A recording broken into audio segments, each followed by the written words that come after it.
Hello and welcome to episode 96 of the Nearly Men Video Games Podcast, coming to you live on Twitch from Scotland on Thursday, 30th of September 2021. I am Colin Little, and joining me this evening is Blunderboy87. Hello. And together with Paul Kozinski, we are the Nearly Men, and this episode of the podcast is brought to you by the one and only Mr. Hamster Boy, our executive producer. Now, we have nothing to do with the video games industry. We don't make them, we don't sell them, we're not even particularly good at them. We are the Nearly Men, and at some point you have probably kicked our asses online. Hey. Hello. Hello. Hello there. I think something's missing. Well, just a What could it be? just a little thing. Just a little thing's missing. Yes. It's going to be a bit weird tonight, everybody. Everybody listening to the podcast, hopefully it won't sound too much. We're going to do a bit of jiggery pokery in post-production, so hopefully your usual Nearly Men experience shouldn't be too badly affected. But for those watching live, it's a little bit different, and of course, as Blunderboy says, something is indeed missing, and it is indeed Mr. Kozinski, who, of course, his internet's not working. So, I mean, not that we'd know about that. No, Nobody's mentioned it's it not at all mentioned. this week. He's not mentioned anyone. He's definitely not mentioned it at all. Nah. Yeah. So, what I would say, I say that he is lurking, as we can see. He is lurking in the chat. It's hardly lurking. I think he's put the most comments of anyone in so far. He has indeed. Always thinking to steal the spotlight. Absolutely disgraceful. I think for everybody, we should maybe just have we just bow our heads and have a wee moment of thought for Paolo and his internetless world. Well, that'll do that. Anyway, so Blunderboy, how are you doing? I'm not bad. Been busy with work. I've got a bit of a weird chest infection thing going on just now, so I might be a bit wheezy tonight. I apologise. You're a wee bit hoarse today. You've got the Phoebe sexy voice. Remember? I'm a bit husky. My sticky shoes. That one. Don't make me laugh. Absolutely filthy laugh. We need I hate it. Blunderboy a cough button. I think that'll be that.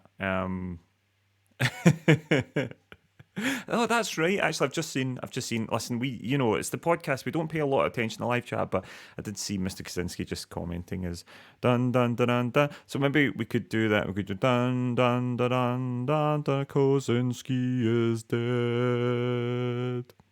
Oh, that could come really quick. Yeah, It's his internet. It's not like Kozinski the person. I mean, he might as well be dead. Well, his voice will be on the grave. Thoroughly useless to us. Look at this. Now, if it went for Paul Kozinski, none of this would be happening right now. That's true. Colin will have you believe that he did it all. I mean, I am operating all this, but like everything that Paolo made it all. Paul's very good at pushing that button. I am. Well, we'll see. Listen, there's a lot of buttons to push, and I haven't done them yet. I've only pushed some of the buttons so far. That's good. And how are you, Colin Little? I'm doing all right. I'm not, much like yourself, I'm not feeling very well. We're all falling apart in our old age. Yeah, I've done like a million COVID tests. I'm just feeling dreadful. But so far, no COVID, just some other horrible cold, obviously. But yeah, just feeling a bit run down. I missed a stream earlier in the week, and just a bit knackered. But it's I'm all right. I must say, loads of people just now suddenly have colds and chest infections, and it's just because they're back interacting with people. And that's it. Just filthy and everyone's people. Like, have our germs, and now everyone's like, eh. Everybody's just riddled with cold and stuff like that. Yeah. But it's all right. It's just one of those things, as long as it's not the COVID, I'll be all right. I'll be absolutely fine. Anyway, listen, Blunder, I don't know why we're doing all this shenanigans. We've got an awful lot to talk about. We've got loads of games to discuss. And of course, we've got loads of people have been in touch as well. If you out there would like to get in touch with us at a future episode, well, here is how you do it. Reaching the Nearly Men is easier than ever. Search for the Nearly Men Video Games Podcast on iTunes, Spotify, YouTube, or your preferred podcast player. We stream on Twitch. Follow Colin at Colin_NM. Follow Paul at Paul Kozinski, all one word. Follow Gary at Blunderboy87. And let's get social on Facebook as The Nearly Men, Twitter and Instagram where we are at Nearly Men, or go old school and email us on info@thenearlymen.com. Need all that again? Links are on our website, thenearlymen.com. So what are you waiting for? There we are. What are you waiting for? Well, I tell you what. I tell you what I'm waiting for, Blunder. Yeah. I'm waiting to make a bit of an announcement. Oh, I wait, think... Is it a core announcement or is that a good announcement? How dare you? How dare you? How dare you, Blunder? I dare. So, regular listeners, regular viewers will be, and especially people that have been with us for a while now, will be familiar with our yearly charity event where we raise money for the Edinburgh Children's Hospital charity in the form of Save Point, and we've been very quiet about Save Point this year, but I'm very pleased to announce that the Nearly Men will be back for Save Point 2021, and we have got some exciting news. We've got some exciting news. First things first, the weekend of the Save Point is 8th, 9th and 10th of October, but we will not be going that weekend. Due to a few different things, we will not be doing that weekend. We're going to do the following weekend. But I'm safely here to tell you that we've got a jam-packed extravaganza of fun. And, we've done a lot over the years. We've done movement games, we've done horror games, we've done an A to Z, we've done a through the years, we've done co-op challenges, we've done versus challenges. And it kind of felt that here on Earth, Blunder, there just wasn't much else that we could do. I feel that we had climbed the highest mountains on Earth and swum and sailed the deepest seas. So just like the gas giants, we have squandered Earth's video game resources. Exactly. And we were sitting there wondering, where could we go? Where could we go? Well, I'll tell you where we go, and we're not just gonna go.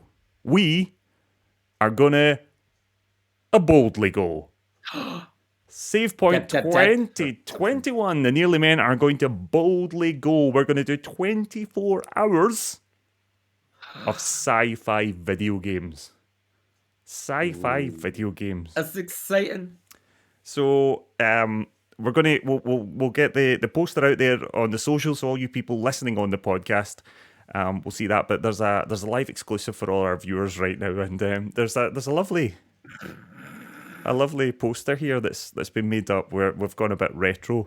We've got now Mr. Kozinski has been very good in the past at taking the mickey out of himself, but I think he was quite generous to himself this year, don't you think? Yeah.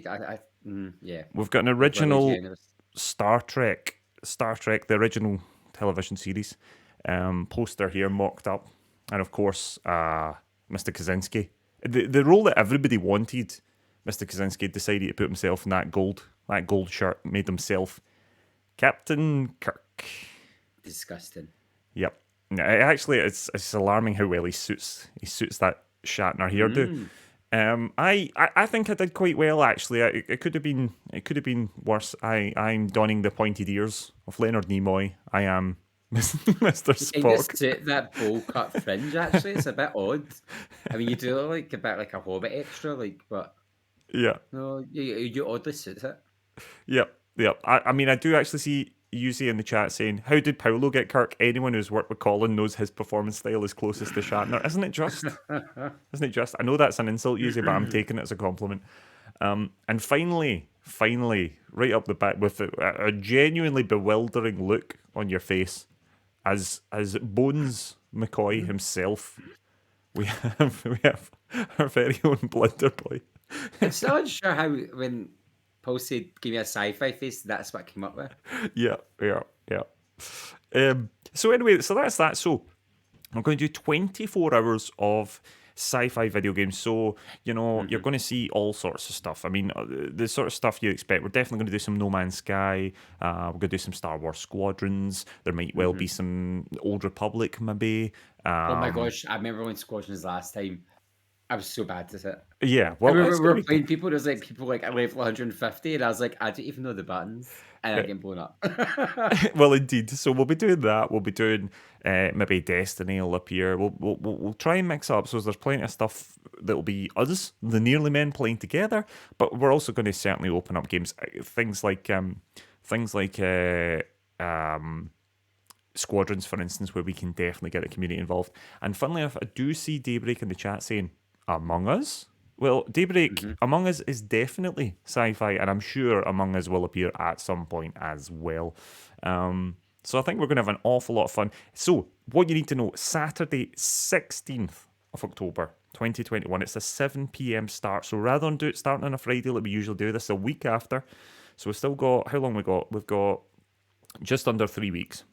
Yeah. We're going to be going from Saturday at 7 p.m. until Sunday at 7 p.m. 24 hours of sci-fi video games, and all to raise much-needed funds for the Edinburgh Children's Hospital charity. Our donation page is live. You can go there to www.thenearlymen.com and you can donate straight away. Obviously, only donate if you can. Don't worry too much about, there's no maximum or minimum. You can donate whatever you can afford, but please only donate if you can afford. And of course, remember, during the event, your company, your shares, your hosts, your raids will all help us a big time, because every single second of the 24 hours is going to be streamed live right here on twitch.tv/thenearlymen. So I'm really looking forward to it. We were very lucky that we raised over £1,500 last year. Wow. I forgot it was that much. I tried to do calculations over the last few years. I know my maths is not great, but I believe we have raised somewhere in the region of £7,000 over the years for Save Point. Probably closer to £8,000, but I can't get a definitive answer. I need to find all the certificates they've sent me, and I couldn't find them. So I'm really excited. If we can get anywhere near that, then we're going to be closing in on £10,000 over the last so many years. So that would be amazing. So yeah, you can go there right now and donate if you want, or you can wait until the event. It doesn't matter. I just can't wait to get stuck in. So I hope you will all join us there on the 16th for a sci-fi extravaganza, which is the Nearly Men Boldly Go for Save Point 2021. Right. Woo! I've looked at my pointed ears and your bewildered face just enough. So let's get back here. I don't even know if it's bewildered. I think it's like primal fear. Primal fear. The primal fear of being another year older and still doing 24 hours of video games in a row. I know. It's super tiring. I think every year it does get a wee bit tougher, doesn't it? Yeah. Like getting out of the bed in the morning gets tougher, so doing 24 hours of gaming gets even... Yeah. Like, there's no bed involved. Yeah, well, on that very bleak note. So, Blunder, we've got some news. We've got some news, and you found us a little bit of news that has met. This came straight off the Nintendo Direct, and met quite a lot of laughs, didn't it? Just yeah. So the news this week's nothing like major. It's just a few things that have popped up. We thought would be quite interesting. This isn't major. Tell the internet. The first one, of course, is we are going to look at, and we're going to yay or nay, the Super Mario Brothers movie cast. Yes. I mean, I feel like they missed out on a trick without getting me involved. Indeed. As we all know, when I'm not a husky vixen, I do a great Mario impression. Yeah. So I'm gonna read through them, and Colin, you can give us your opinion. Okay. So the most controversial, I would say so far, as the main man himself, as Mr. Mario, Plumber, Doctor, Princess Saver, is Chris Pratt. Yay or nay? Oh, this is a tricky one. This is a tricky one because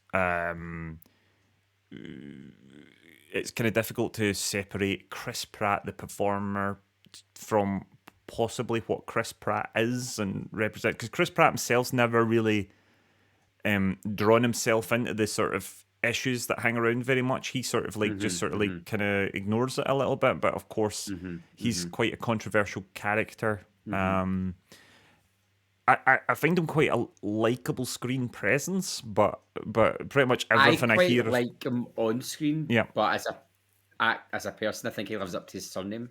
Yep. I have to say, I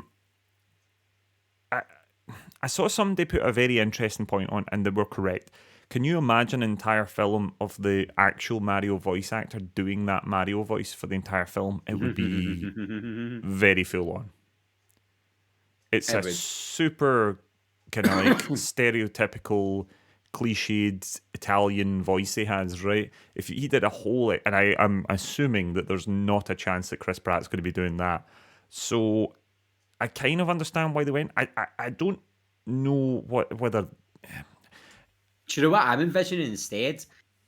Chris Pratt's take on like an Italian New York accent, which then makes me think of like a really bad impression of like Al Pacino or something. Well, Bob Hoskins essentially did that, didn't he, in the Super Mario Brothers? Yeah. Because John Leguizamo played Luigi in the original, and Bob Hoskins, and they were New York plumbers.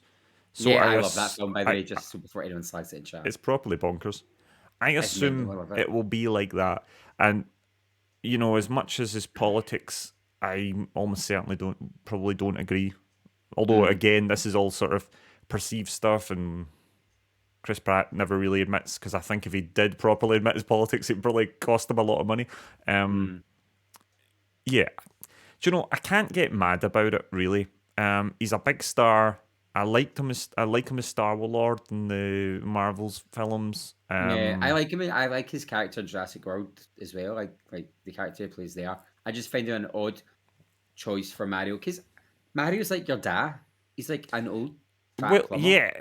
Like you don't picture Chris Pratt jumping around like Mario. That's the thing. I feel they've also gone off the back of Detective Pikachu when Ryan Reynolds voiced Pikachu, and that only worked because Pikachu doesn't have a voice, and Detective Pikachu himself was a total character. And by the way, if you've not seen Detective Pikachu, one of the best video game films ever. It's very good.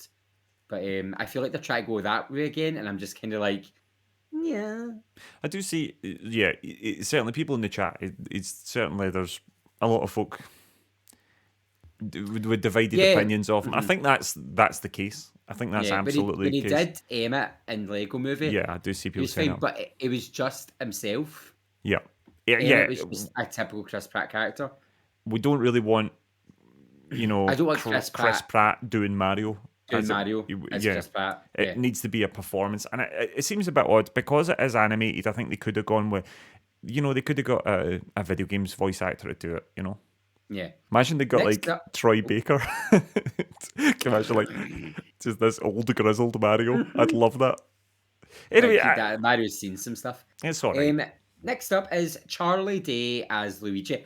Oh, so I'm not gonna lie. There's lots of these actors who I don't actually know, so I'm just kind of like, okay. I'm very pleased with Charlie Day. Charlie Day is best known for It's Always Sunny in Philadelphia. I think he'll be great as Luigi. He's got all this stuff in the wall and he's stressed out. That's the guy. He's looking at the maps. Right, yeah. That's him. He is unbelievably funny.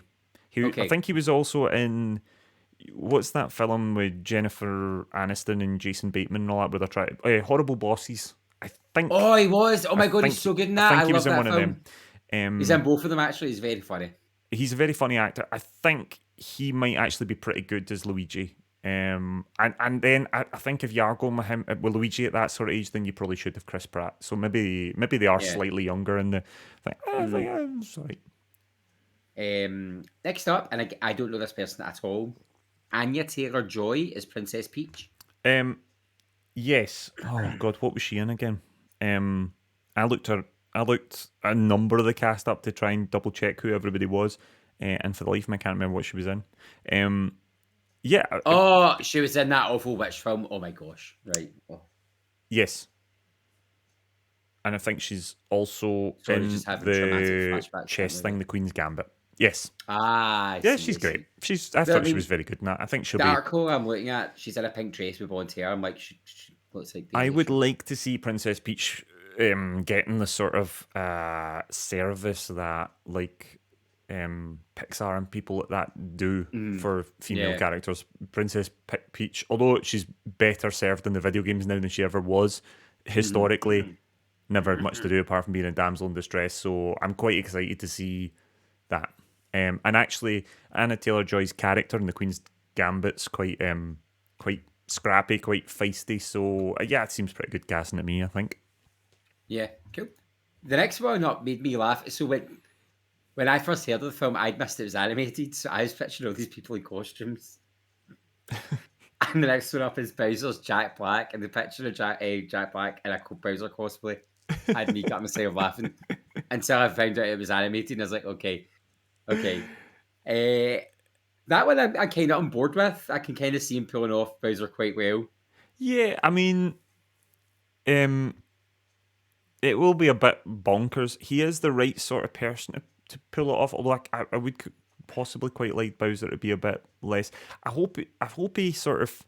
I just hope he isn't doing Jack Black, as like Bowser. Chris Pratt doing Chris Pratt. I hope it's not sort of like, Bowser doing Tenacious D songs or something like that. I hope he is playing the character. I like Jack Black. I think he's the sort of person, he is a video game fan. I think he will enjoy playing Bowser. I think he'll probably do quite a good job. Yeah. Now this is when it gets weird because I don't understand why this is happening. We have Donkey Kong. And we don't just have Donkey Kong, we also have Cranky Kong. Yep. So Donkey Kong is going to be played by Seth Rogen. Yep. Which, I think that's actually quite good casting, actually. Although, I've pretty much written the script already. It will be mostly Seth Rogen making jokes about trying these mushrooms. Essentially, there'll just be lots of jokes about mushrooms or bananas being weed. Yeah, bananas and like chucking barrels around and stuff. But I think Seth Rogen will be quite funny as Donkey Kong potentially. Donkey Kong's obviously been... He's only ever grunted and he's never spoke, so it's going to be like, huh. Well, that's true. That is true. Yeah, unless that's all he's going to do. They're paying him to just be like, oh. Paolo says, as long as James Franco is Diddy Kong, can you imagine? Can you imagine? I think he'd be quite good actually as Donkey Kong. I'm not too bothered about that. That's all right. I think that's quite good casting.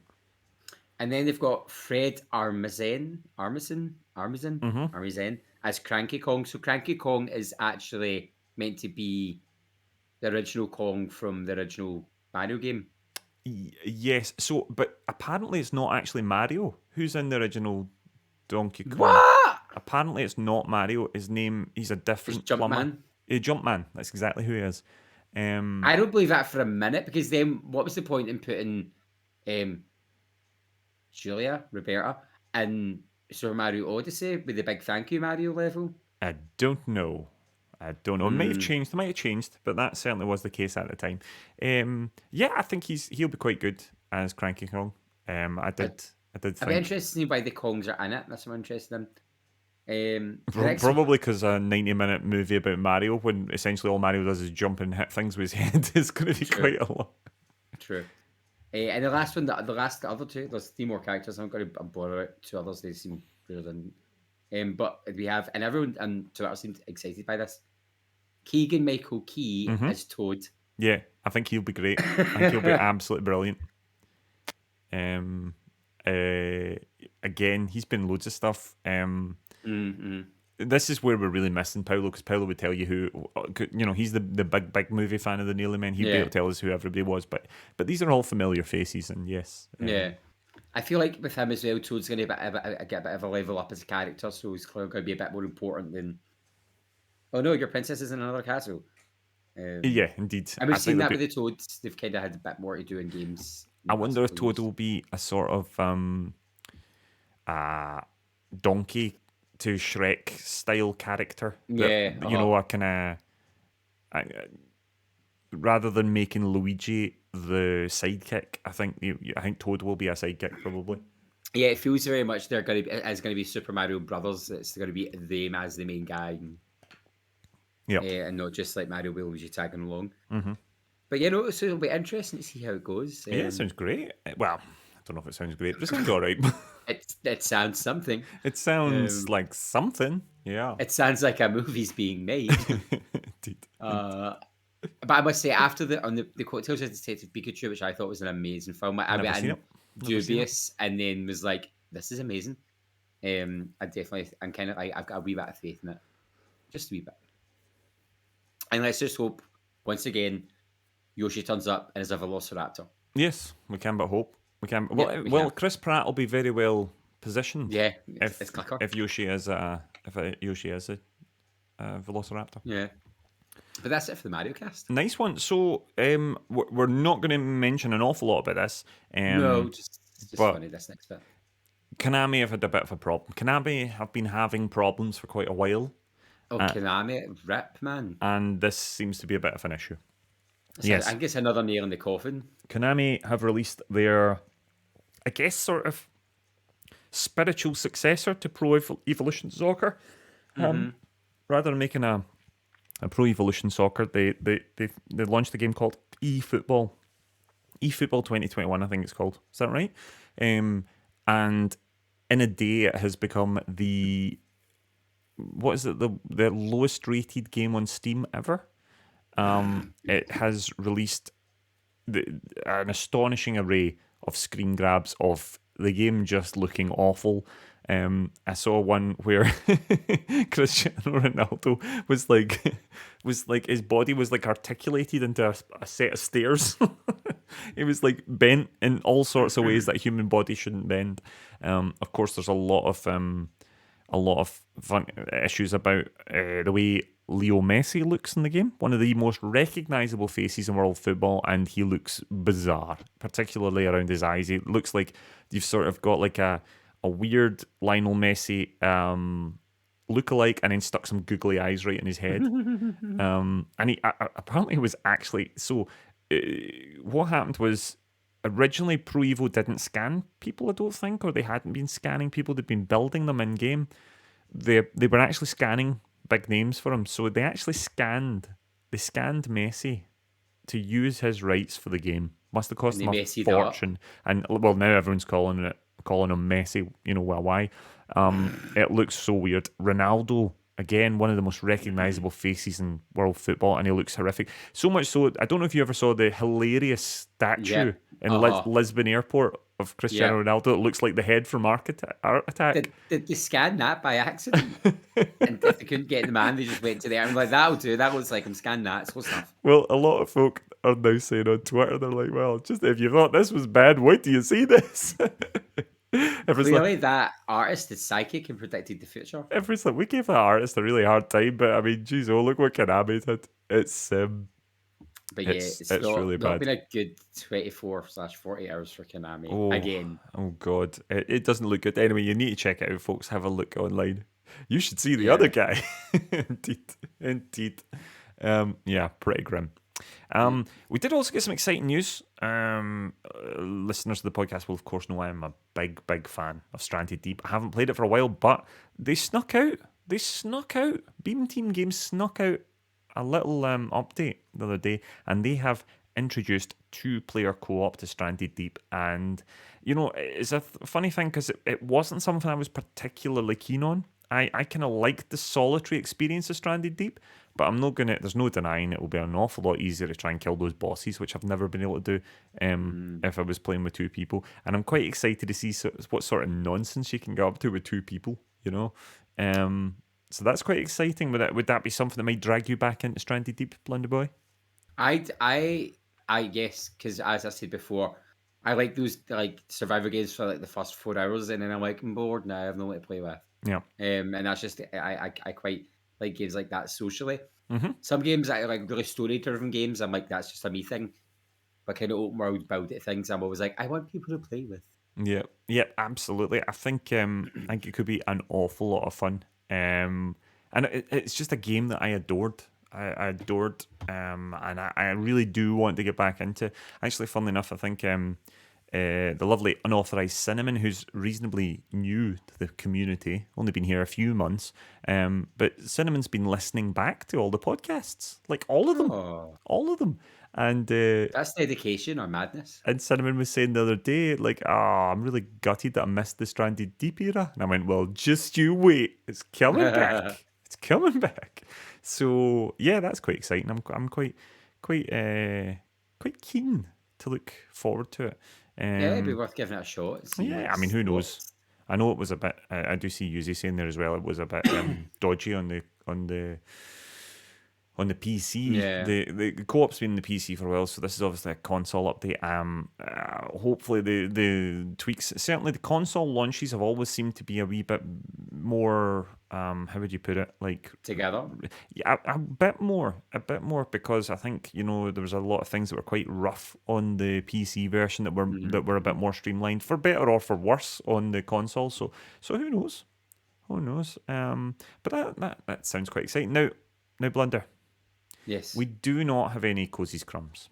Because he's not here. There's no crumbs. He's left the cupboard spare. I mean, you say that he's put some amount of nonsense in this chat tonight, but there's no crumbs. There's no crumbs to be had. There's no crumbs to be had. Luckily enough, though, we do have some Colin Little's little trivia. Would you like some Colin Little's little trivia? Absolutely, got to save the day. I will do my best. Okay, here we go. In the critically panned crime caper Driver 3, it was, there was a Hawaiian shirt-wearing character called Tommy Vermicelli, a clear parody of GTA Vice City's Tommy Vercetti. The character wore swimming bands, poking fun at the GTA hero's inability to swim.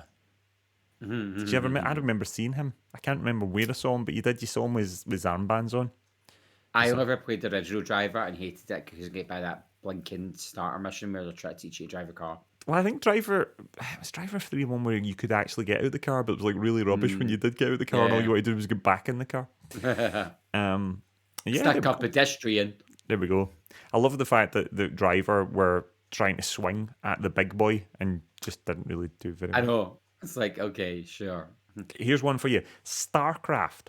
StarCraft is the first computer game to have ever physically made it into space. It was sent aboard shuttle mission STS-96 on May the 27th, 1999 by mission specialist Daniel T. Barry, who is also a StarCraft fan. That's pretty cool, isn't it? I mean, that is quite cool. Like, did they take it up to play it, or was it just like, I'm going to take it up with me? I think he just took a game up with him. In fact, yeah, I think he just took it with him. I mean, you just think now you'd be up in space chilling playing your Switch. Yeah, I know. I guess that means why it's saying it was the first one, because I assume you could probably do that quite often now. As long as you didn't need an update or something like that, or it was one of those always online games. Can you imagine? Wit! My Wi-Fi's really weak right now. Don't mock Kozinski now, Blunder Boy. Paolo's like, what's Wi-Fi? Okay, here we go. Vivendi's underrated Scarface game. Did you ever play that? Did you ever play Scarface? I didn't. I knew the premise. I'd seen it in a magazine, but I never played it. It was very good, actually. It was very good. But it also featured a sound-alike, right? So it didn't have Al Pacino in it, but this sound-alike was personally chosen by Al Pacino himself. Hence the spot-on likeness. His name is Andre Sogoluzzo, and he is a veteran video game voice actor. There we are. I mean, it genuinely is a very, very good impersonation. And it was a really good game. It was a really good game, actually. Yeah, because they kind of, I'm not going to spoil, but they kind of rewrote the end of the film, didn't they? Well, that whole end of the film becomes like a big mission. You just shoot the bejesus out of people. Yeah. But you had to do all the, the infamous chainsaw bit and all that. That's all in the game as well. It was really good. It was really good. I really enjoyed it. Anyway, there we go. There was your Colin Little's little trivia. That was some fantastic trivia, Colin Little. I thought it was all right. It was all right. I had to take all the Resident Evil stuff out in case you corrected me like you did last time. Yeah, Colin put Resident Evil stuff on last time. I was like, wrong! That's wrong! Wrong. That's all right. Okay. Blunder, would you like some Game Pass additions? Yes, I would. We've got some. There's a few biggies here. So, 30th of September, so that's right now. You can go home. Today. Download it right now. We've got Marvel's Avengers. That's coming to cloud, PC, and console. Wow. We've also got Astria Ascending to console and PC, and Unsighted console and PC. All three of those games are available right now. tomorrow, 1st of October, you've got Phoenix Point. That's coming to console. On the 7th of October, you've got Moonglow Bay. That's coming to console, PC, and cloud. On the 12th of October, now this is quite a big one. Back for Blood. Back for Blood is coming for console, Yay. PC, and cloud. Day one. That's really cool. We're going to need to play that. 14th of October, you've got The Rift Breaker. That's coming to console and PC. And then on the 15th of October, The Good Life. The console. I assume that's not the old... the TV show. The old TV show. I don't That's think. the Good Place, isn't it? I don't think. Oh no, there was one called The Good Life. Oh, It was that? like a really old fashioned How old UK are you, sitcom. Colin? Gee. I'm not that old. Paolo told me about it. The Good Place though. The Good Place is quite good, by the way. That's quite I good. still need to finish it. That's quite good. Aye. Goes a bit mental after a bit, but it's good. Anyway, that was your Game Pass editions. Now, Blunder, would you like some? Say it. Would you like some Say it. subbies? Yes! Give me your subbies. Okay, so we're going to start on the Xbox side of town. Over here with Games with Gold. From September 16th to October 15th, you're getting Mulaka. Mulaka. From October the 1st to the 31st, you're getting Aero. This sounds like a restaurant. It does sound like a meal. You've got Masaka and Aero Bubbles so far. This one's going to be a wee bit harder to make into a meal. This is October the 1st to the 15th. So you're getting Castlevania, Harmony of Despair. And then one Blunder likes an underrated classic that Blunder's a big fan of. October 16th to the 31st, you've got Resident Evil Code Veronica X. We're excited about that. You're a big fan of that, yeah? It's a good gin. That's the swimming and the wetsuit and the zombie boat and all that, yeah? No, that's Revelations. Code Veronica X was the one that came out on the Dreamcast. Well, Code Veronica came on the Dreamcast, and then it re-released on the PS2 as Veronica X. Oh, I don't know anything then. I don't know anything. Oh, well. That's why I'm here. Keep you right. Good. Glad to hear it. And then from October 16th to the 15th of November, you've got Hover. Yeah. I don't know. Don't know what any of those games are. Really don't. Now, over on the PlayStation side of town, we've got some pretty big games here, by the way. This is pretty good. You know, the PS Plus games have a wee bit up and down, but this is quite something. Hell Let Loose, the new World War II massive multiplayer shoot 'em up, 100 players it is, sort of simulation team deathmatchy sort of game. Basically Battlefield, but more realistic, a bit less arcadey. Right. This is PS5. It's made by Team 17. Our pals that make Worms and Overcooked and all that. A bit of a departure of this. Paolo and I played a bit of the closed beta a while back now, and it was a bit ropey at the time. It was really cool. Really good. I mean, a lot of promise, but there was a few server issues and all that sort of stuff at the time, which often is. That was the point of a closed beta anyway. I'm quite excited about this. I think this could be an awful lot of fun. I think this could be a lot of fun. Also, so that's the PS5 game, sorry. On PS4, you're getting Mortal Kombat X. Mortal Kombat X. So I'm quite excited about that. And of course, you're also getting PGA Tour 2K21. I know you're a big golf fan yourself there, Blunderboy. You must be looking forward to that. 100%. Cannot wait to cut up the green. After the Ryder Cup. Yeah, I'm not really a golf player, but I know Paolo is a big fan of, and that's 3 big games. That is 3 big games for PlayStation. That's pretty good. That's pretty good. So there we are. That was your subbies. Anyway, Paolo's not here. I just went to call you Paolo. You're not Paolo. You're Blunder. Blunder, we've got some reviews to do. We were very fortunate to get some lovely games sent to us. So one of them you've been playing a bit more. One of them I've been playing a bit more. So let's start off with, why don't you tell us what you've been playing? Okay, so I've been playing Kenna. What's the subhead? Bridge of Spirits? I'm so used to calling it Kenna. It is Bridge of Spirits.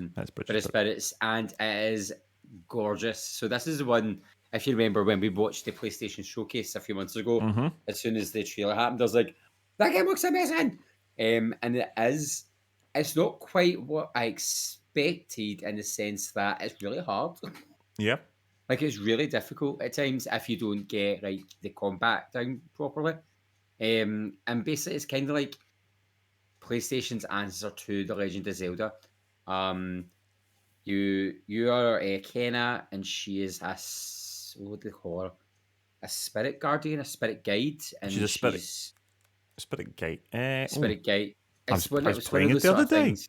Yeah, and she's kind of drawn to this area with a mountain. She wants to get to this mountain. And when she gets there, the land is like dying, and there's this dude in a mask, and he's like, "Go away!" and tries to like batter her. And she manages to use her spirit guide powers to kind of fight him off. And then from there, it's just you try to help guide the spirits of this land to closure, to moving on. And there's lots of like mythology in the land. You can tell it's kind of based on culture that exists, but they never like say it's a certain part of our world. It's very much a different place, Yeah. and a different reality. And She's got very cute wee pals. Well, this is the thing. She can interact with these things called the Rot, and the Rot have like special powers. So, and as you level the Rot up, they get stronger. And there's an interesting thing with Arm, which we don't really know about yet. And the Rot, when they turn into this like water cat thing to help move things, it's very cool. So I've completed the first dungeon. It's a bit like Breath of the Wild, where there's not like an indoor dungeon. It's lots of big outdoor areas which act as dungeons and then lead to mini bosses, and then there's a big boss at the end. And I like the difficulty is the bosses hit hard. The bosses are like Dark Soul, so it goes from Zelda to Dark Soul very quickly. And I'm on the second big boss, and it was absolutely battering the heck out of me. I was like, I give up.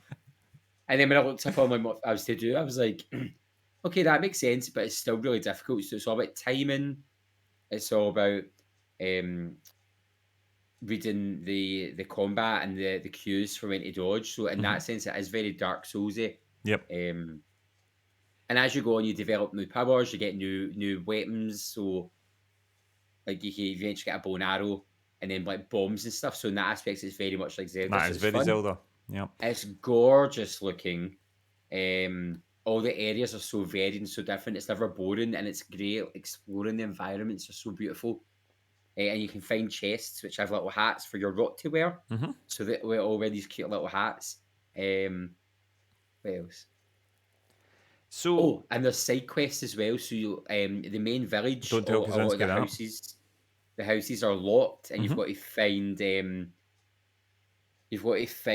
little bundles or packages that have been lost in land, and you take it back, and you open up their house, and you free their house of the evilness and get rewards and stuff. So no, it's good. It's really, really lovely, really enjoyable. Yeah, so you are sort of like reclaiming sections of the planet, aren't you? Certain sections of the forest are sort of like overcome with possession almost or death, and you use the Rot, you utilize their to power banish it, to clear up the areas and progress.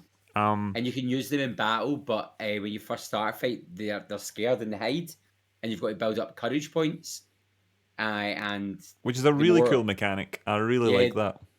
The more Rot you collect and they level up, the more courage points you can build up. So like I was in a fight and I had like 5 courage points stored up, and I was able to do all these big fancy moves really quickly and end the fight. Whereas if you got a fight and you've none, you take a pure battering for a while and you're like, It's very good. We, as I said, we were very fortunate that we got sent a bunch of codes. We've all got a chance. We've all had a chance to play some of it. It's very nice. The controller feels great. The haptic feedback's great. All the sort of stuff that you know the PS5's known for. I'm playing. What graphics mode are you on? I moved on to fidelity mode, and I must say it is stunning. I don't know. I can't remember. Whatever mode I'm playing was gorgeous. It's like you might be on the performance mode. Movie. So there's a performance mode, which is 60 frames a second, and I think it's scaled is it scaled 4K? I don't know. I'm not sure if it's got ray tracing and all that sort of stuff, but I went on to the fidelity mode, which locks it at 30 frames a second. Right. But oh my goodness, it is astonishing looking. Astonishing. It's got these sort of like photorealistic sort of like woodlands that you're wandering around, and although your characters are quite cartoony looking, they are very Pixar-esque, but the world is a fantasy world, but it's got this sort of like photorealistic sort of sheen to it at the same time. It's a really interesting look. Yep. It's and really gorgeous. The story's really well done. There's a few times when I've been welling up playing it, I'm like, oh. Yeah, I'm looking forward to playing some more of it, I must say. I know, so this was a game you were really keen on, Blunder, and when the codes arrived, you were like, let's have that. I was like, yes! And then we were able to get a few more codes a little bit later on, so Paolo and I jumped in as well, because it's always great to get a chance for us to talk about games a little bit more.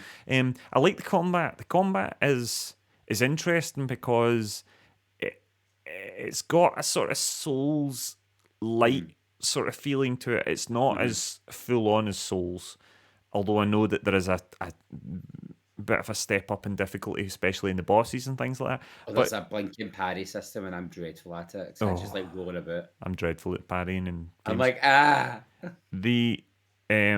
But do you know, it's got a bit of Ghost of Tsushima about it in that same sort of way, where even the normal guys can kill you if you get things wrong.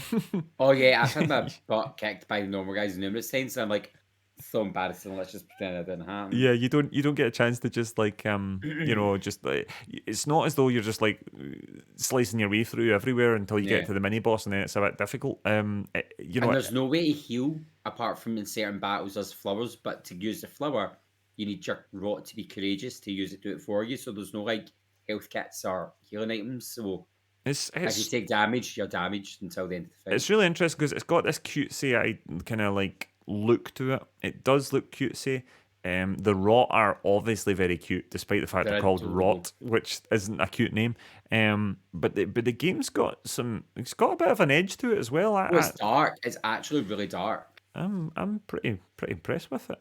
Also, it's like $34.99 on PS5. So I think for the price, you're getting a gorgeous game, a great story.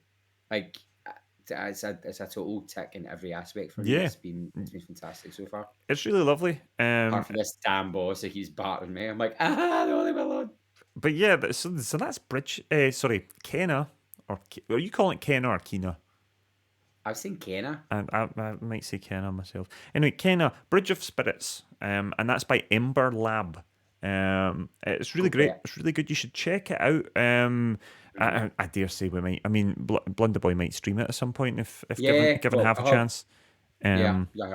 And you might get a chance to check it out. But it's really fun. And I'm quite liking it. I'm looking forward to it. As I said, I'm nowhere near as far into it as you are. But so far I've been quite pleasantly surprised.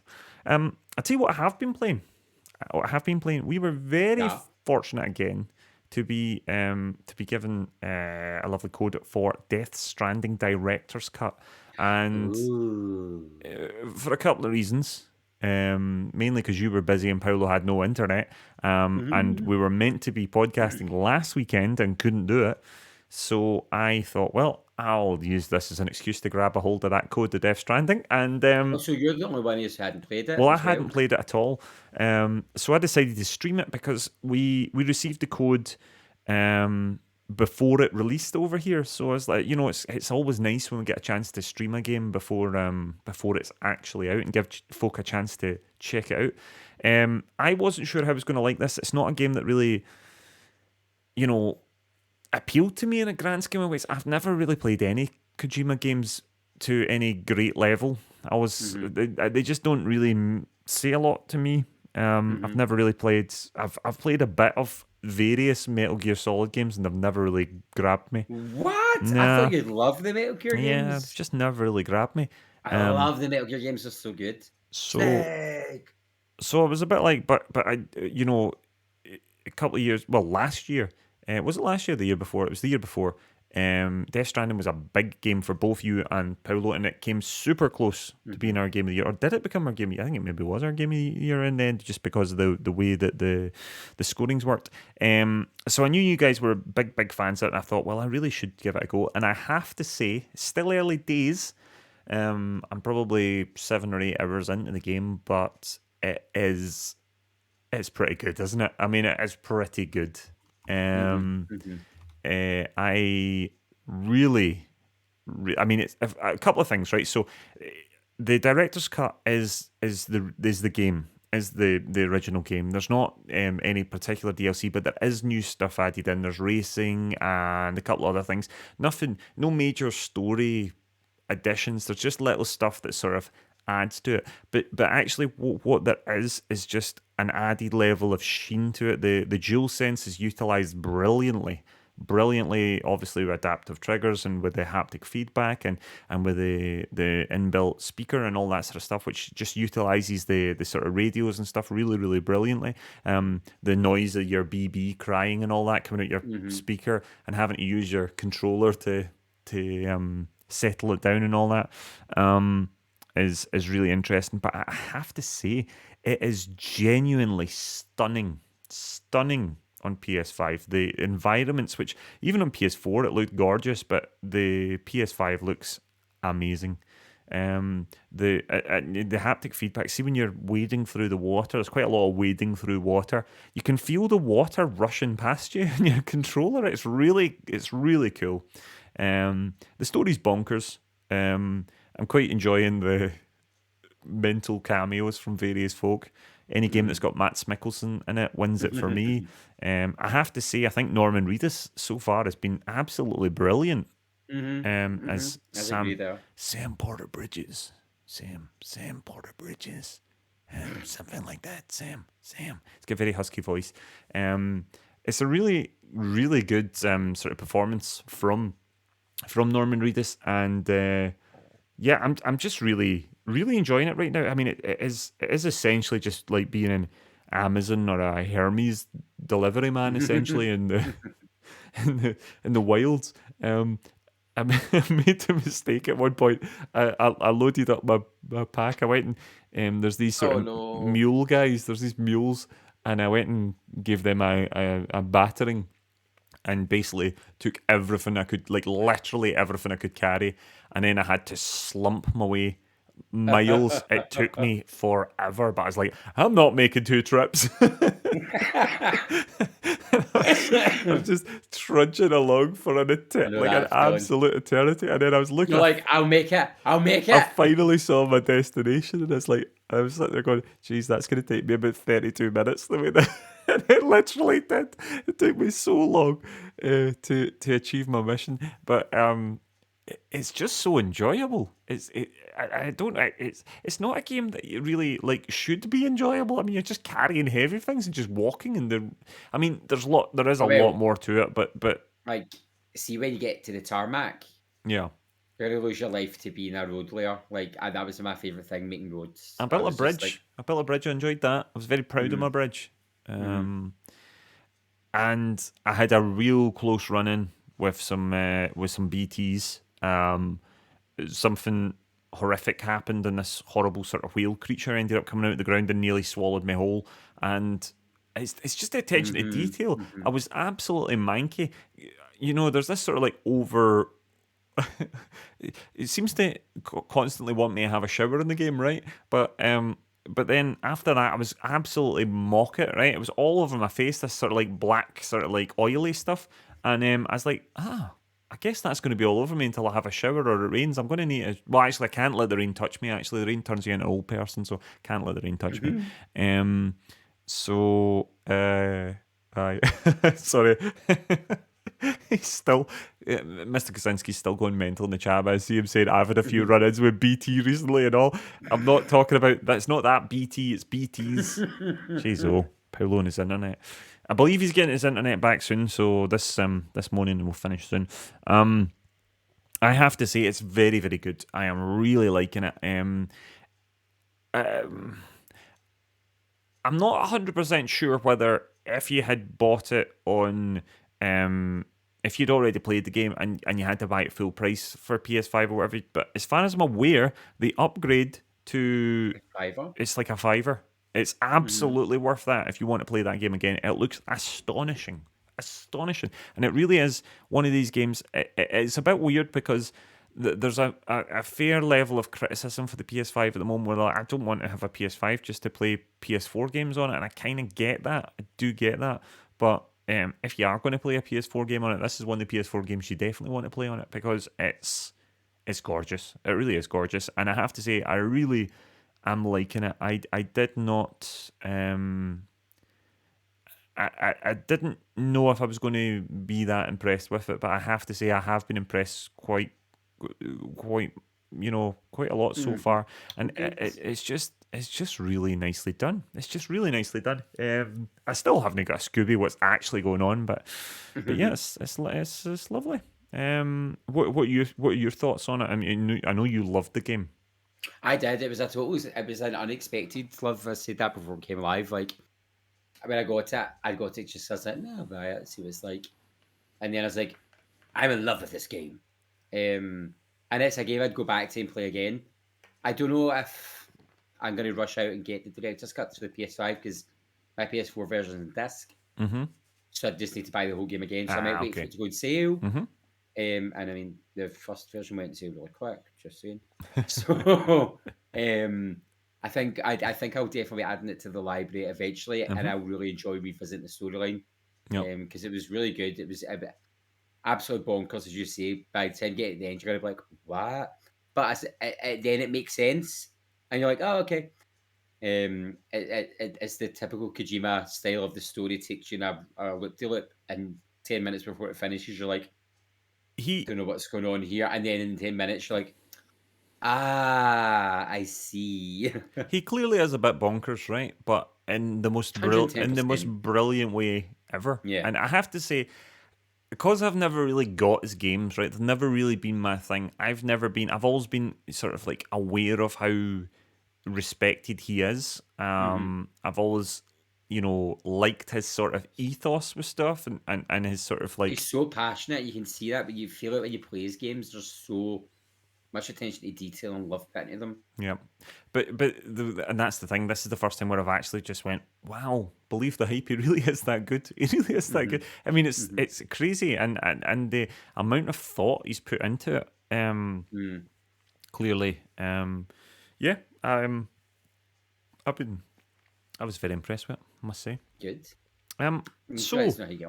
So, of course, we've been playing the games now. Of course, I see here in the he can't help himself. Paolo's been playing the No Internet game. It's great, and he's also been playing the Sarcasm game. Yep. Two very, very good games that you're very good at, Paul. Absolutely. Blunder, what have you been playing? I'll make this brief. So I got Deathloop, and we were kind of discussing it. I think we discussed it in Discord a bit, or we messaged each other. I'm loving it. I think it's real fun. It's really unique. I like the invasion thing, although sometimes you get invaded by someone who's like get all the powers, and I'm like, just kill me, just do it. So that's a bit unfair. But no, I love it.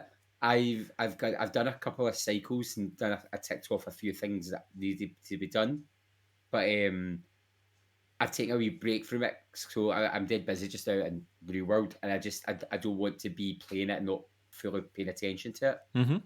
Because I'm loving the story and I'm loving all the intricacies. I want to make sure I'm taking that all in.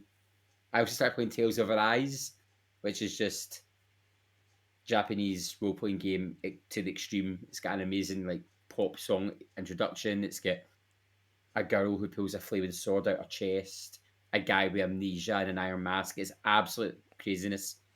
But if you like RPGs and you like them mental, highly recommend Tales of Arise. Sounds good.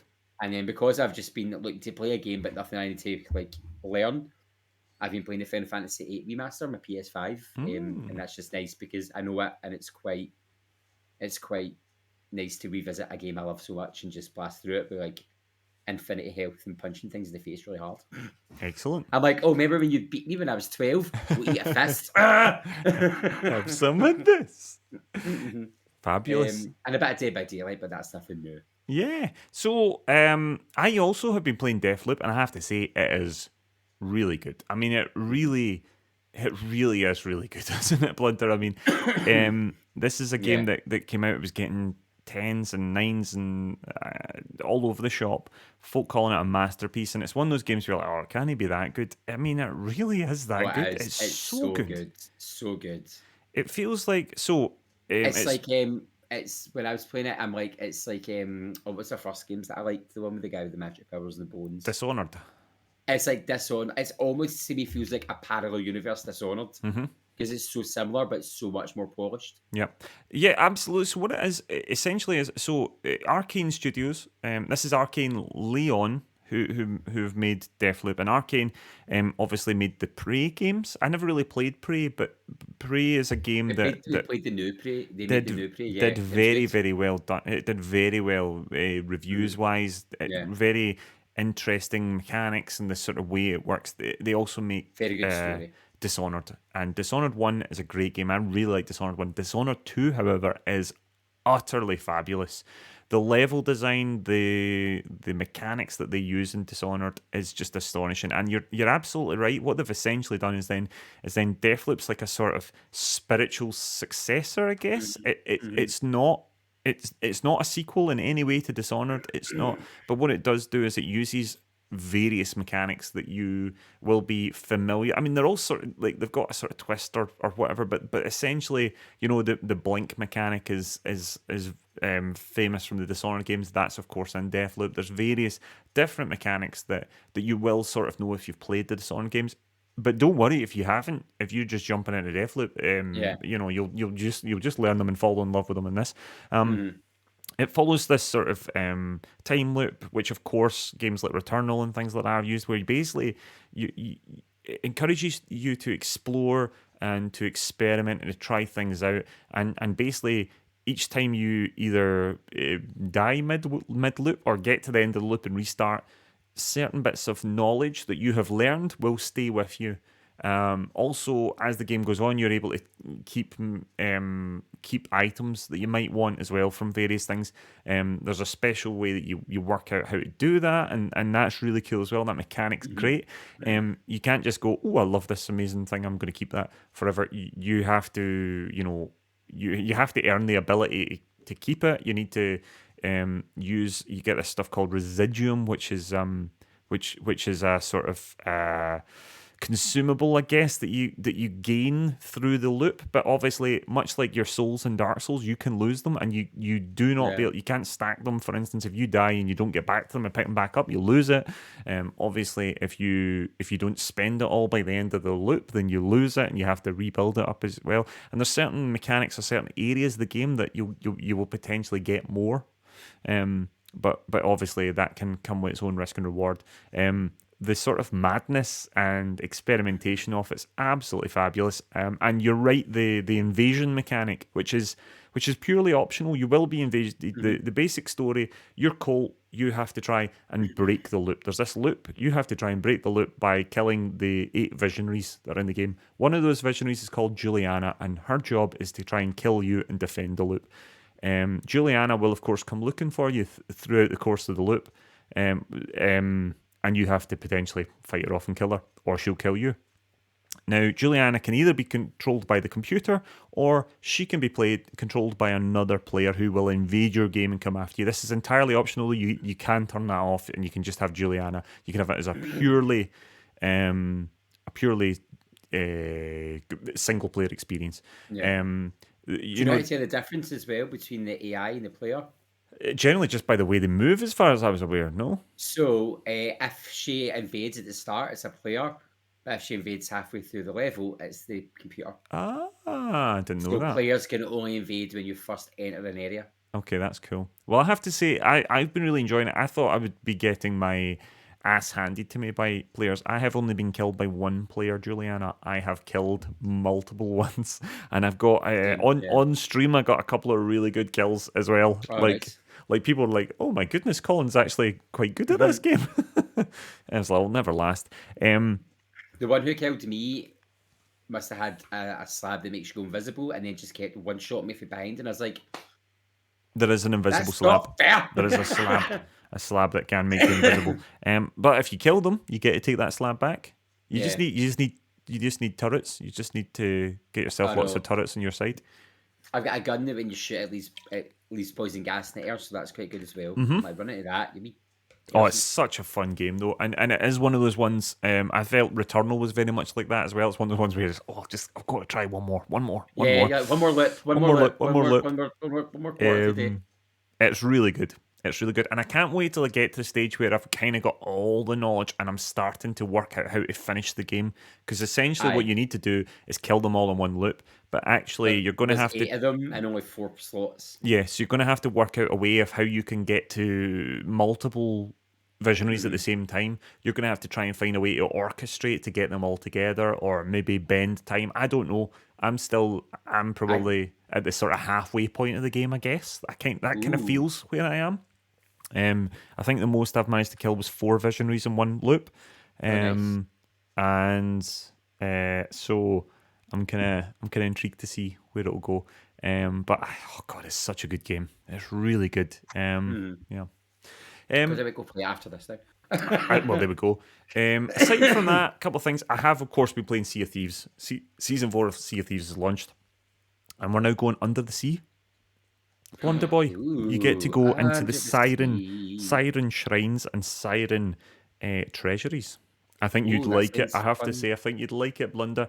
And also, there's quite a lot of in the Plunder Pass and the Battle Pass. There's a whole load of Halloween-y aesthetic cosmetics that are involved as well. Cool. It really feels that Sea of Thieves are starting to really catch their stride now with the seasons, and I'm really enjoying Season 4. It's really good fun. Had a lot of fun with it. Yeah, I'm really enjoying it. And also played a little bit of Dread Hunger, which actually just dropped an update. They just dropped an update just the other day. There's a brand new character. It's a doctor. There's a doctor. He starts with a meat cleaver, laudanum, and something else. I can't remember what it is. He's got extra boons, like if he carries an injured person on his shoulder, their health deteriorates slower. If he puts them into their bed to sleep and recover, they recover quicker. All that sort of stuff. But the big thing is there's a number of balances coming to the game that's going to change the way that the Thrall can play, essentially. Guns are no longer going to be craftable. The only person that start with a gun now is the Royal Marine. Aside from that, there is a locked safe, a weapon safe inside the ship, and over the course of the game, from exploring, the crew can find portions of the combination to that, but each person will get like one chunk of it. I think there's more than a couple. There's a couple of people that can get the same number, but nobody can get the whole code themselves, so you have to work together with your crew to open the combination to the safe, and there's 4 muskets inside, so that stops the chance of like the Thrall just disappearing off into the wilderness and crafting an arsenal of weapons and be able to just pick people off with rifles. It's going to encourage the crew to stay closer together. The Thrall's going to have to be an awful lot more crafty, and I think it should make it a little bit easier for the survivors. The game is a little bit unbalanced at the moment, and I think it's certainly a lot easier for the Thrall to win than the survivors, and I think they are trying to counteract that. I'm quite excited. I'm quite excited by that. So that sounds pretty cool. Should we hear what the viewers viewers and listeners have been playing? Okay, here we go. Subtle Straff got in touch on the Discord. I've been playing Backbone. Was released this year and I love it way more than I thought I would. That sounds great. I don't know Backbone at all. That sounds good. Tommy B. I've been playing the world's smallest violin every time Paul Kozinski complains about his internet. Yep, haven't we all? Other than that, a bit of Aliens Fireteam Elite and the usual Red Dead. I haven't played that in ages. Shots fired there by Tommy. Exactly, as always. Odentior has been in touch. Been back on Planet Coaster and enjoying the new Sea of Thieves update. Evil Monkey got in touch to say, I want that new Hot Wheels game. Looks sick. It does, doesn't it? It looks so fun. We were checking out just before. This looks really good. This feels like Micro Machines, but like on acid. Yeah, it looks really good. I'm with you on that, Evil. That sounds awesome. Jamesy42 Had a great time with Captain Shambles and Yuzi on Sea of Thieves. We did a role play. We did a role play stream cool. for International Talk Lab Pirate Day, and it genuinely was one of my most enjoyable streams ever. I had so much fun. So thank you for that, Jamesy and Yuzi. Enjoying the new content as well. Also played The Artful Escape, which was fun. Also tried out FIFA 22 10-hour freebie, and yep, I will still get the wooden spoon. At least you're consistent there, Jamesy boy. Random Bloke has been in touch. Been playing a lot of F1 2020, Aliens Fireteam Elite, and Surviving Mars. Now, Surviving Mars sounds pretty cool. Does sound pretty cool. I think. Did we not pick that up? That was on Steam. That was free on Steam. I think we picked it up. John Peter Winchester got in touch on Instagram, trying to platinum the Arkham games. Oh, good luck with Arkham City. Bloody hell. Currently on New Game Plus for the last trophies in Arkham City. Oh, that game's so hard on hard mode. Really hard. Scruffy, Social Scruffy got in touch. AC Odyssey, the next gen update is sweet. Have you seen that? Scruffy's been putting things on Twitter. Oh, I have not. It looks so shiny. The Xbox Series X update of Assassin's Creed Odyssey does look astonishingly good looking. Borderlands 3, Halo Infinite Tech Preview, Aliens Fireteam Elite, and some SnowRunner Parp.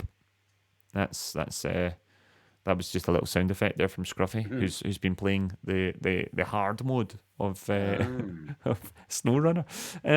There we are. So if that's what the listeners have been playing. If you would like to let us know what you're playing in next episode, here's how you do it.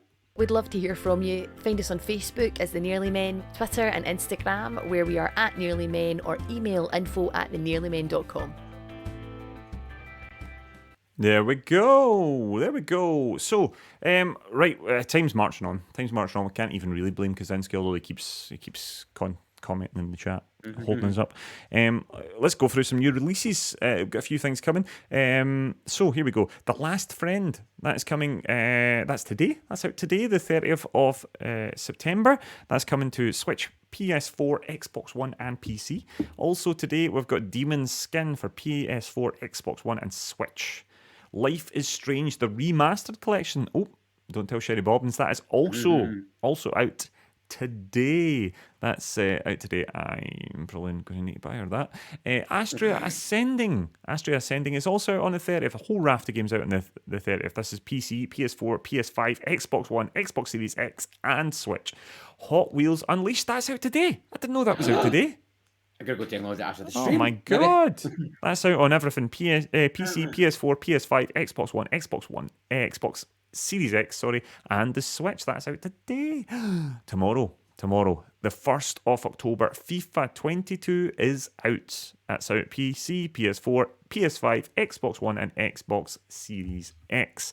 It's coming out tomorrow, and I'm sure it's going to steal a hell of a march on eFootball 2021. Or whatever it's called. Alan Wake Remastered is out on the 5th. This is coming to PC, PS4, PS5, Xbox One, and Xbox Series X. That's going to be quite something. Hell Let Loose, that is out on the 5th as well. That is out on the 5th on PS5 and Xbox Series X by our lovely friends at Team 17.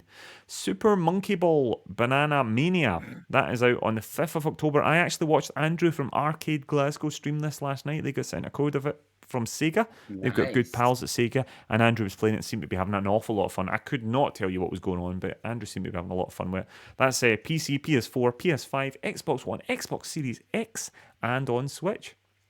Oh, now this is a surprise. This one snuck up on us, Blunder. Far Cry 6. Far Cry 6 is out on PC, PS4, PS5, Xbox One, Xbox Series X, and Stadia. That's out on the 7th. The 7th of October, not long there. It'll be interesting to see what that's like. I quite like the setting, and of course it's got the guy who plays Gus Fring in Breaking Bad's in it. Looks like I didn't like the last Far Cry. We got sent it for review and I didn't really like it, but this one might be better. Metroid Dead is out on the Switch. That's on the 8th. Sounds good. That's on the 8th. Forward to Metroid Dread. I have never played it. Well, I've played a little bit of the first Metroid game on the NES Classic, but I've never really played a Metroid game. I'm pretty sure this is like a direct sequel to the Metroid Prime trilogy in the GameCube and Wii. So I think it continues that storyline. I think. Excellent. Excellent. And of course, another big one on the 12th of October. The 12th of October, Back for Blood is coming. That is PC, PS5, Xbox Series X, PS4, and Xbox One. That'll be quite good. I'm kind of looking forward to playing that. That'll be quite a lot of fun. Anyway, so here we go. Blunder, have we any? I mean, you've had to. So no questions, but just work your way through some of it of nonsense. So the Nearly Men, also known as Paul Kozinski for this evening, says 7 out of 10, Colin, for your introduction to tonight's podcast. Okay, good. I'll take that. Mimi Cattails says they can't wait to annoy you live again, Kozinski. Yep. So you've got that to look forward to. See how he likes it. When it comes back. User83 says, what if it is actually just them as two plumbers working their way through an apartment building fixing the pipes? I'd quite like that. Just like two people, two brothers talk about life, and they would just take phone calls to other characters like, sorry, can I come save you today? I've got these pipes to fix. Yep. Unauthorized Cinnamon 1889, they says, oh yeah, nothing but regrets over here, sarcastically, with regards to going back and listening to the past podcast. And Daddy Punk has just asked a question, why are you so pretty? Well, I can handle this one, Diet Punk. Good genes, I guess. I guess it was just good genes. I assume it was me. Levi's. Assume it was me that Actually, I prefer Wranglers to Levi's. I don't think I've ever owned a pair of Wranglers. I have had Levi's. I actually had a Levi's jacket for a while. Yeah, no, I find Wranglers jeans comfier than Levi's. Like Wranglers have a bit of stretch in them, and they kind of shape your bum a bit better. And every pair of Levi's I've had, it's just burst. Are you just disappointed? Is this because are you thick? Are you thick with two C's? It's like a dump truck back there. But for days. I was going to say something so appropriate. Yeah, it's probably best you don't do that. I do like Paolo singing, I want you back, yeah, I want you back for blood. We love it. Yeah, love it. That won't get tiring at all when we go to stream that, and he sings that every 5 seconds. I know. Muslim. Anyway, so I think that's us. Now I don't have my fancy credits roll at the end, so I think I'm going to I'm just going to read out our lovely producers like we used to do. I'm not going to rap them. You know, we might do that after Save Point or something. We'll see. But I will, of course, give them out. But I think should we just quickly show everybody the Save Point again, just to go through Save Point one more time. So don't forget, folks, on the 16th, here it is, on the 16th of October, 7 p.m. start, Blunder, myself, and Mr. Paul Kozinski, the Nearly Men, are going to boldly go into Save Point 2021. We're going to do 24 hours of sci-fi video games. And all to raise money for the wonderful charity, the Edinburgh Children's Hospital charity. You will be able to watch every second of it live on twitch.tv/The Nearly Men. And of course, you can donate. You can donate right now if you want, or you can donate during the event at www.thenearlymen.com. We really do hope that we'll see you all there. It's a charity that's very close to all of our hearts. And of course, it's a really fun event as well. We're going to have a lot of fun, and we'll have a good laugh. We shall. You get to see me progressively get more and more annoyed as the 24 hours go on. Yeah, there's always a certain point where Blunder's just done with it all. By the end last time, I looked like Emperor Palpatine, and I was sitting with my blanket up. Like, absolutely furious. In the dark side. Well, at least you'll be on brand this year if you do that. Because although we've gone down the Star Trek way for the title and the poster, Star Wars will be rather well represented in here, I believe. The blunder of the blood.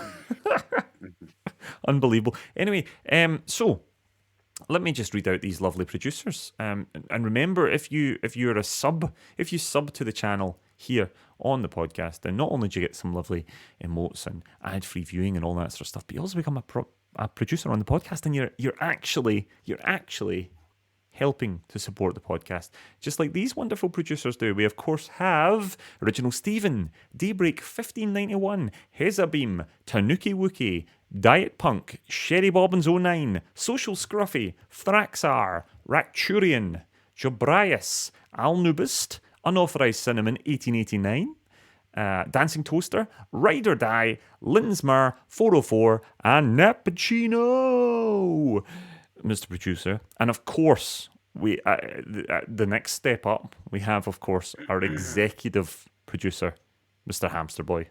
Mr. Producer. He gets two. So thank you very much to all the lovely subs. Thank you very much.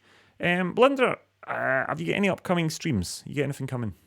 I don't really know. I'm just to be honest. There's a lot going on in the world for me just now with different things. So I'm not gonna make any promises I can't keep. Yeah, no, that's fair enough. I will try and get on when I can. I don't want to like, well, I'm here. I've got this weird chesty thing going on, and there's other things. So I will, if I get to the point where I'm going to stream, I will drop into Discord and let everyone know. And maybe see folk there. But I understand if people are like, oh, we can't drop everything, and I don't understand why. But if I do stream, it'll be something low-key. I might do some horror games or Dead by Daylight or just something chill and take it for there. That seems fair enough. That seems absolutely fair enough. I'm not streaming tomorrow. I usually stream on a Friday morning. I will not be streaming tomorrow. I'm not feeling very well at all, and I'm working tomorrow night. So I'm going to try and get as much sleep as I can. I don't know about Mr. Kozinski. Mr. Kozinski may be getting internet very soon. I don't know if he will be able to stream tomorrow, but I would suggest everyone keep an eye on the Discord. But all going to plan, I'm assuming that Mr. Kozinski will definitely be back for the Sunday social, all going to plan. That would be on Sunday, the 3rd of October. Would that be correct? Oh, nothing this weekend. I don't believe there's anything this weekend from Mr. Kozinski. Yeah. Sorry, got everyone's hopes up. I will be back on Sunday. I'm going to do something on Sunday evening. Ooh. But all going to plan, Mr. Kozinski will be back the following week. And of course, we will be back on Thursday evening here with some multiplayer madness. It might just be me and Blunder. It might be me, Blunder, and Paolo. Who knows? But we'll be playing something. So that will be, what day will that be? The 7th. 7th. That'll be the 7th of October. So I hope you join us all for that. But aside from that, I don't think there's much else to do. Nope. So thank you so much. This has been episode 96 of the Nearly Men Video Games podcast. Blunder and I have made it through. We've made it through without... and nothing is broken yet. Nothing is broken yet. I've only got one more button left to press, really. So we can but hope. But yeah. So, Blunder, say goodbye. Goodbye. And that's a goodbye for me, and we'll see you all again very soon. Thank you so much for listening, and don't forget to check out thenearlymen.com to find out all about SavePoint 2021, where the Nearly Men boldly go. Until then, we're going to boldly go and do other things, I guess. Thank you. Thank you so much for listening. Bye-bye.